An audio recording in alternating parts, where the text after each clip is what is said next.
ঋণের বোঝায় যারা জর্জরিত, বিষ্ণু ইসলাম চমৎকার একটা দোয়া শিখিয়েছেন। আমাদের অনেকে ঋণের বোঝায় জর্জরিত, আছে না নাই? এদিকে কেউ আছেন? থাকলে হাত তোলার দরকার নেই, থাকলে এই দোয়াটা করবেন। এক সাহাবীর নাম আবু উমামা, নামাজের ওয়াক্ত ছাড়া উনি মসজিদে যেয়ে বসে আছে। বিষ্ণু বললেন, কিরে আবু উমামা, নামাজের তো ওয়াক্ত হয় নাই, মসজিদে কি? সাহাবী বলে, হুমুমুন লাজিমাতনি ওয়া দুয়ুন, নবী গো, ঋণের বোঝায় এমন টেনশনে আছি, ঘরে থাকতে পারলাম না, মসজিদে চলে আসছে। বিষ্ণু বলেন, আমি কি তোমার এমন একটা দোয়া শিখাবো যেটা পড়লে আল্লাহ তাআলা তোমার ঋণের বোঝা হালকা করে দিবেন?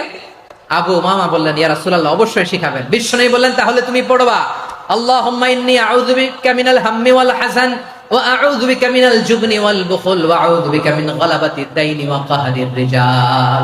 ও আল্লাহ, তোমার কাছ থেকে দুশ্চিন্তা থেকে পানাহ চাই, কৃপণতা, ভীরুতা, অলসতা, কার্পণ্যতা, এই সব কিছু থেকে, মানুষের কঠোরতা, আমার উপর মানুষের আধিপত্য এবং ঋণের বোঝা থেকে পানাহ চাই।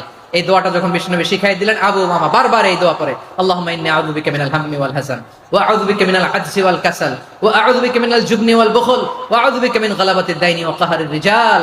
আবু উমামা বলে, এই দোয়া আমি পড়তে লাগলাম আর পড়তে লাগলাম, কিছুদিন পরে দেখা গেল বিষ্ণু নবীর শেখানো এই দোয়ার বদৌলতে আল্লাহ তাআলা আমার সব ঋণ পরিশোধের ব্যবস্থা করে দিয়েছেন। পড়ে